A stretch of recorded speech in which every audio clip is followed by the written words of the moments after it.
In the vast stage of human longing, a truth exists that feels almost absurd. It defies logic, yet echoes through the corridors of ancient thought. It was murmured by sages in quiet corners, and today modern Stoics live by it. You gain the upper hand the instant you stop grasping for it. You become captivating when you release the urge to impress. And when you no longer cling to being chosen, you become the only choice that truly matters. Most people spend their lives seeking validation through applause, achievement, and appearances. But what if that search itself is the very thing that renders them unseen? What if the secret to being desired isn't effort, but embodiment? Not trying harder, but being so anchored in your essence that the world can't look away. This isn't about apathy or manipulation. It's about cultivating an unshakable calm, a stillness the Stoics called ataraxia, an inner quiet that carries more volume than noise ever could. Today, we'll explore the mindset that doesn't just shift how others perceive you, but how you perceive yourself. If you've ever felt drained from overextending invisible despite showing up fully, this will reveal why. If these reflections resonate with something deep and timeless inside you, something grounded in truth and self-discovery, consider subscribing. It's a small act, but it connects us with others on this path, those who walk not by chance, but by choice. We're taught that visibility equals worth, so we strive, respond quickly, compliment excessively, show eagerness. We initiate, explain, pursue, hoping this signals value. But underneath all of it lies one buried fear. If I stop trying, I'll disappear. That belief is the true fracture, because every time you chase approval, what you're really saying is, my value is in your hands. You surrender authorship of your life, and even if you appear composed, your energy reveals the truth. People don't feel what you show, they feel what you carry. And if what you carry is need, the presence you tried to build dissolves. Carl Jung once said, "The privilege of a lifetime is to become who you truly are."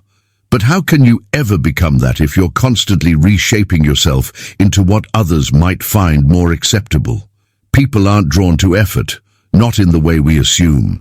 They're drawn to vibration, to the person who isn't performing, pleasing, or persuading, to the one who walks with certainty, not craving to be seen, but radiating, "You will see me, because how could you not?" This isn't arrogance. It's self-awareness. It's what Aristotle meant by knowing yourself is the beginning of wisdom. Because when you live from that knowing, you stop chasing attention and start emanating presence. You become unforgettable not because you shout, but because you're grounded. But this takes work, not the loud kind, but the brave kind, the kind that pulls you back from constantly proving, that breaks the pattern of seeking reflection to feel real. It takes a quiet defiance to stay still in a world screaming for motion. Most chase attention, unaware that in doing so they're trading depth for noise. They don't realize that the ones who are remembered, the ones who are chosen without question, are rarely the ones who pursue. They're the ones who simply are, so fully aligned with themselves that others can't help but lean in. Plato once said, "The measure of a man is what he does with power." But the rarest power isn't control. It's restraint. It's the ability to remain composed when silence speaks louder. When you no longer need recognition to stand tall, you don't just command respect, you become respect. And that shift doesn't happen when you get better at the game. It happens when you stop playing, when you stop auditioning for someone else's approval and start living from your own script. There's something captivating about a person who doesn't rush to be accepted, who speaks carefully and walks away with calm. That's presence. And presence leaves an imprint. Socrates once said, "To find yourself, think for yourself." And when you stop filtering your thoughts through someone else's expectations, when you stop asking, "What do they want from me?" and ask instead, "What kind of energy do I want to invite into my life?" That's when alignment begins. That's when your world stops orbiting around external validation and begins to spin around your own peace. And here's the paradox. When you no longer need to be chosen, you become the most magnetic option in the room. Because your aura declares, I'm not seeking rescue, I'm not waiting, I'm already whole. That's what draws people in. Not desperation, but depth. Not effort, but gravity. When someone is fully themselves, they allow the world to find them if it dares to catch up. We don't chase what we believe we already possess. Not because we're ungrateful, but because our minds crave contrast. When something is too available, too understood, too predictable, our attention wanders. But when there's a trace of the unknown, a hint of something yet to be discovered, our curiosity ignites. We lean in. Not because of trickery, but because we're wired to explore what feels just out of reach. That's why rushing to be understood too quickly often falls flat. When you over-explain, over-give, overexpose, you leave no mystery, no room for connection to deepen naturally. You become known too soon. And people rarely cherish what they figure out in 5 minutes. Aristotle said, the more you know, the more you realize you don't know. It applies to people too. When someone carries themselves with composed stillness, they awaken wonder. We want to understand them not because they begged for it, but because they didn't. Stillness is power. It's not performance. It's not distance. It's not manipulation. It's authenticity without explanation. It's allowing your energy to lead. That's what I call intentional mystery. Not the mystery that hides, but the kind that exists naturally when a person is whole. They don't crave attention to feel valuable. They don't need to be loud to be seen. They're content in silence, and that silence becomes their signature. Carl Jung once said that solitude is where you learn you're never truly alone. When you find peace in your own stillness, you stop chasing distraction. You no longer try to patch every silence with proof that you matter. You become intentional with your presence, and that very intention creates a gravity, not discomfort but quiet intrigue.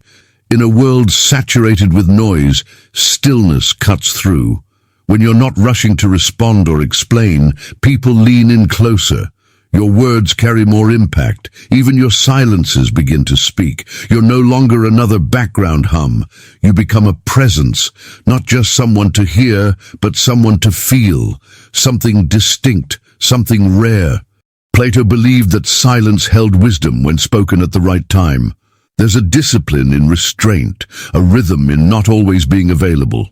When you aren't constantly accessible, people begin to cherish your time.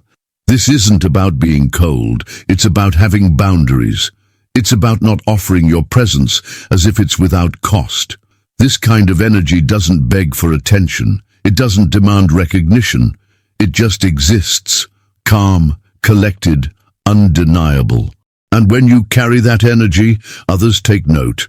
The way you move, the way you speak, the steadiness you bring into a space, it shifts the atmosphere before a word is even said. You don't need volume to make an impact. You don't need to be everywhere to leave a mark. Socrates said that the unexamined life is not worth living. That includes how we relate to others. If every interaction feels like an audition, like you're constantly trying to be enough, stop. Ask yourself, am I pursuing connection or just begging to be picked? Because once you begin to operate from the belief that your worth isn't up for negotiation, you stop trading your energy for glimpses of attention. You protect your peace instead of performing for it.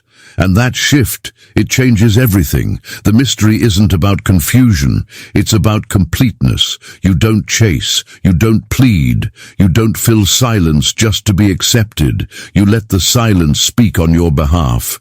You let your stillness do the heavy lifting. And what people feel in that quiet is unforgettable. Here's a question. Could you walk away? Not as a bluff, not as a strategy, but truly walk away from someone who refuses to meet you where you are. Because the moment you realize you can leave and still remain whole, that's where your real power begins. This isn't about indifference, it's about clarity. It's knowing that if something feels wrong, you won't bend to make it right. When you gain that inner knowing, everything changes. You stop being the one waiting to be chosen. You stop twisting yourself into spaces never meant for you. You become the chooser, the observer, the one who decides. It's a quiet authority, one that doesn't shout to be understood. It just lives in truth. Carl Jung once said that the greatest terror is to accept yourself completely. But once you do, you stop auctioning your worth in the market of opinions. You no longer ask, am I enough? You start asking, does this align with who I am? That inner shift creates presence. And presence never pleads, it never performs, it pulls, it attracts. There's something powerful about someone who doesn't need to prove themselves, who isn't trying to impress or perform or earn their place. They're just rooted, certain, calm. And that calm becomes tension, not anxiety, but curiosity. People begin to wonder, what do they know that I don't? That kind of presence is magnetic because it doesn't move to be seen. It just stands still and lets the world adjust around it. Socrates said, know thyself. And when you do, you no longer depend on others to mirror your value back to you. You don't chase connection, you allow it. You don't fight to be visible. You trust that those who are meant to see you will. This isn't detachment for appearances, it's dignity in action. When you stop needing someone to validate your experience, you become radically free. You stop overanalyzing mixed signals. You stop waiting for someone to wake up and appreciate you, because you already appreciate yourself. And if they can't match that, you walk not to provoke a reaction, but to protect your peace. And that choice isn't dramatic, it's composed. Plato once said that the greatest victory is to master yourself. And one of the hardest instincts to conquer is attachment, to potential, to fantasy, to what could be. But when you stop gripping, when you let go of the fear disguised as love, what remains is pure, real. You're no longer moving from need but from self-trust. And that feels different, lighter, stronger, calmer. The rarest kind of magnetism is someone who is already whole, someone who doesn't need applause to know they matter. Someone who doesn't chase fleeting moments because they know what's real will stay. And if someone can't meet you with equal presence, energy, or truth, that's not your loss. That's your filter. It's your protection showing up as clarity. So ask yourself again, could you walk away? And if the answer is yes, not to manipulate, but because you know your worth, then you've already stepped into rare power. You've chosen yourself. And once you do that, you never again chase what can't meet you halfway. Because the moment you stop fighting to be selected, you become the one who selects. And in that stillness, you become unforgettable. You don't become scarce by pretending to be distant. That's just performance. People sense when your silence is authentic and when it's staged. Forced distance doesn't feel strong. It feels calculated. Real strength doesn't act. It just is. True rarity comes not from hiding, but from fullness. When your life is rich, when your days are intentional, when your thoughts have depth, your energy becomes precious. Not because you're trying to appear rare, but because most people simply aren't living that way. When you're rooted in your own world, driven by purpose, nourished by peace, your time becomes sacred. Not as a flex, but as a fact. You realize not everyone deserves unlimited access to you. And that realization changes your presence. Suddenly, you're no longer easily reachable just because someone wants to reach you. Your energy becomes something that's earned through consistency, through care, through alignment. Aristotle said, "We are what we repeatedly do. Excellence, therefore, is a habit." When your daily choices honor your values, you naturally become more discerning with who enters your space, not with arrogance, but with integrity. You don't give access because someone wants it. You give it because they've shown they can hold it, because their actions, not just their words, prove they understand what it means to be close to you. And that shift Others feel it.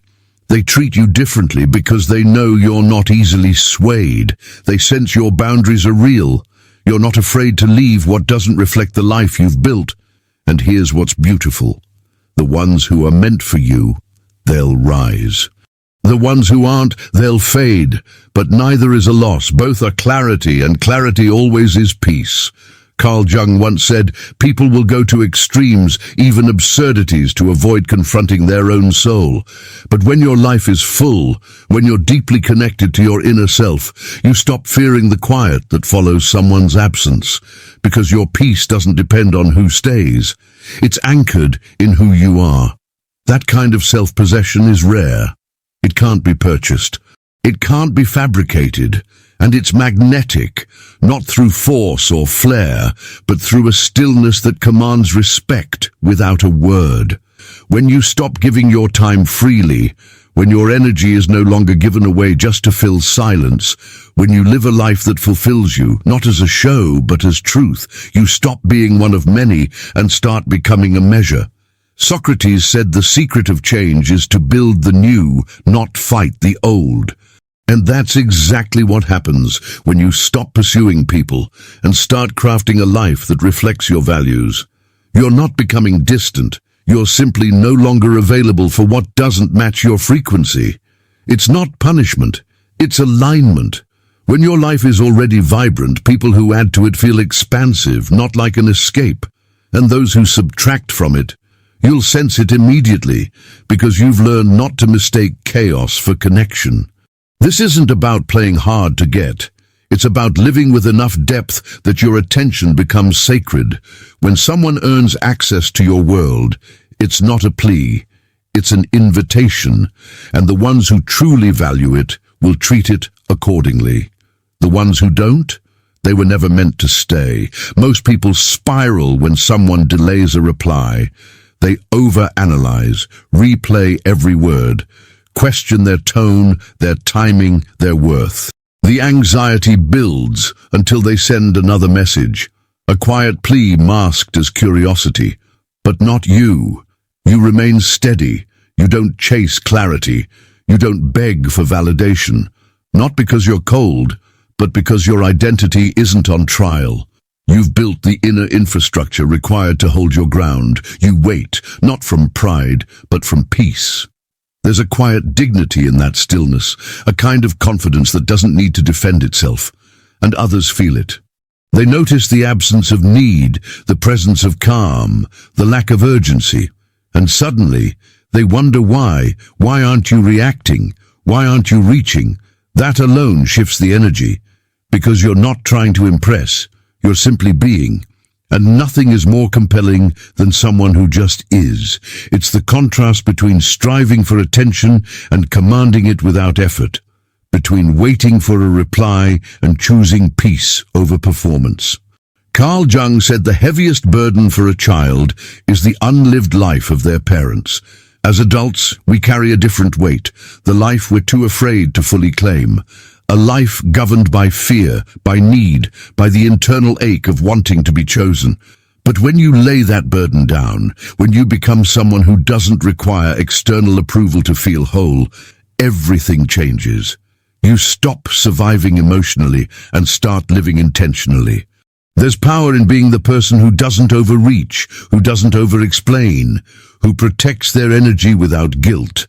That type of grounded presence rattles people, not through noise, but through clarity. You stop trying to persuade. You don't lower your standards to be palatable. You simply know your worth, and that's enough. So when someone pulls away, you don't panic. You observe. You let their behavior speak, and in that stillness, you preserve your peace. Plato once wrote that true power is revealed in how a man uses it. And one of the greatest powers you can wield is composure, when your ego begs for chaos. To remain centered while the world tries to shake you, that's not weakness, that's mastery. It's self-control in its highest form, and here's what you'll discover. When you stop reacting, others begin responding. Not to silence, but to what your silence suggests. That you're no longer governed by the things that once held you hostage. that you're not entertained by energy that doesn't mirror your growth. This isn't strategy, it's evolution. You've moved from proving to simply living. You're no longer chasing approval. You're operating from a fullness no one else is responsible for. Socrates said, "He who is not content with what he has will never be content with what he desires." That kind of contentment isn't stagnation, it's sovereignty. It's the quiet knowing that your peace is not negotiable, that your attention is not a consolation prize. It's a gift offered only to those who understand its value. So when someone goes quiet, you don't unravel, you don't collapse, because your life is still meaningful, your worth is still intact. It was never dependent on their response, but on your own rootedness. Let this land. The moment you need to be chosen, you've already handed away your power. That sacred center inside you, the calm that says "I am enough," vanishes the moment your peace becomes conditional. You go from upright to leaning in, from balanced to begging. And most people don't even notice the shift until they feel the inner wobble of their own imbalance. But when your joy is self-sourced, when your clarity, direction, and strength are rooted within, you stop outsourcing validation. You stop waiting to be rescued. You stop hoping someone else completes what was never missing. Instead, you invite others into a life already whole, not to impress, but to share. Because there's already beauty here, depth, presence, and peace. You don't shrink to fit. You don't perform to belong. You exist with quiet certainty. And that calm, it shakes people. Because what they're used to is need, even if it's disguised as politeness or attention. But when you don't reach, when you're simply whole, you disrupt the pattern. Most people are used to being needed, not being truly seen. There's a vast difference. Need says, "I can't be whole without you." Being seen says, "I already am whole. I just hope you recognize it." It's not arrogant. It's not detached. It's grounded. It's respectful. It's the kind of stillness that says, "I know my energy is rare." So you don't give it away for convenience. You share it when there's resonance, when there's presence, not pretense. Plato wrote that the highest victory is mastering oneself. And this is how it manifests. You stop moving from a need to be accepted and start living from the power of already being enough. You let people come and go without letting them dismantle your foundation, because you've chosen you. And once you've done that, once you've become loyal to your own soul, you never again beg to be seen. You simply are. And that stillness, that silence, it's deafening in the best way. Because those ready for depth will hear it clearly. They'll recognize it, because they've built it too. Socrates once said, "Be as you wish to seem." So instead of imitating strength, you live it. Instead of pretending peace, you embody it. And that is what causes people to stop, to look again. Not because you're shouting, but because your silence says everything they didn't know they needed to hear. In a world addicted to noise and craving affirmation, stillness is revolutionary. People may not be able to define it, but they will always feel it. They'll feel the difference between someone who's reaching from insecurity and someone inviting them into serenity. So no, you don't ask, "Did they notice me?" You ask, "Did I stay true to myself?" Because when you do, when your soul remains intact, the right people will always notice. Not because you demanded it, but because your presence made it impossible to ignore. And in the end, it's this simple. When you no longer need to be chosen, you become unforgettable. Thank you for listening, for thinking deeply, and for walking this path with us at Stoic Post. If this spoke to something in you, there's more waiting. Go ahead, watch the next video. It might be the reminder you didn't know you needed today. Until next time, stay rooted, stay full. And remember, the most powerful presence is often the one that doesn't raise its voice.